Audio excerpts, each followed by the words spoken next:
నేను రాజకీయాలకు దూరంగా ఉన్నా, నాకు రాజకీయాలు దూరం కావడం లేదు అంటూ గాడ్ ఫాదర్ సినిమాలో చిరంజీవి ఒక డైలాగ్ చెప్పాడు, గుర్తుంది కదా. నిజంగానే ఇప్పుడు ఆయన రియల్ లైఫ్ లో కూడా ఇదే జరుగుతుంది.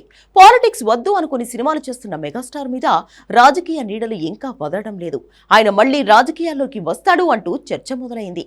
పైగా తమ్ముడు Pawan Kalyan AP deputy CM కావడం, ఆయనకు కేంద్రంలో కూడా మంచి గుర్తింపు ఉండడంతో చిరంజీవికి ఎంపీ పదవి ఆఫర్ చేస్తున్నట్లు ప్రచారం జరుగుతుంది.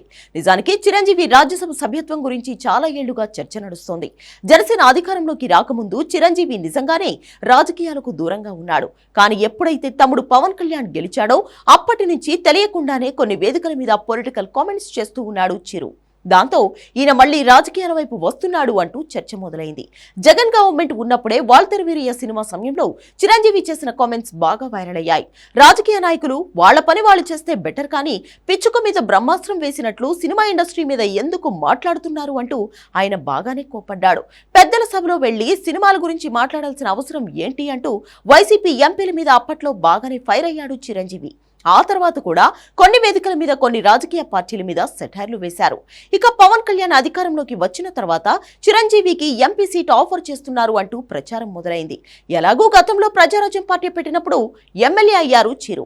ఆ తర్వాత దాన్ని కాంగ్రెస్ లో కలిపేసి కేంద్ర మంత్రితో పాటు ఎంపీ కూడా అయ్యారు. 2016 నుంచి పూర్తిగా తన ఫోకస్ అంతా సినిమాల మీద పెట్టారు చిరంజీవి. తనకు రాజకీయాలు సెట్ అవ్వవని, ఇక్కడ కారణం లేకుండా ఒకరి మీద ఒకరు నిందలు వేసుకోవాలి, మనకిష్టమైన వాళ్ళను కూడా ఇష్టం వచ్చినట్లు తిట్టాలి, ఇవన్నీ నా వల్ల కాదు అని అర్థమైన తర్వాతే రాజకీయాల నుంచి దూరంగా వచ్చాను అని చెప్పాడు చిరు. చూసుకోవడానికి తన తమ్ముడు పవన్ కళ్యాణ్ ఉన్నాడు అంటూ గర్వంగా చెప్పుకున్నారు మెగాస్టార్. అయితే ఇన్ని చెప్తున్నా కూడా చిరంజీవికి రాజ్యసభ సభ్యత్వం ఇవ్వాలి అని ఒక లీడింగ్ పార్టీ ఆలోచిస్తోంది. మరి దీన్ని మెగాస్టార్ ఒప్పుకుంటారా లేదా అనేది చూడాలి. ఏదేమైనా పవన్ రాజకీయాల్లో సక్సెస్ అయిన తర్వాత చిరంజీవి మాట తీరులో కూడా మార్పు వచ్చింది. ఒక తెలియని ధైర్యం ఈయన మాటల్లో కనిపిస్తోంది. ప్రజారాజ్యం పార్టీ పెట్టినప్పుడు కూడా చిరంజీవిలో ఇంత కాన్ఫిడెన్స్ లేదు.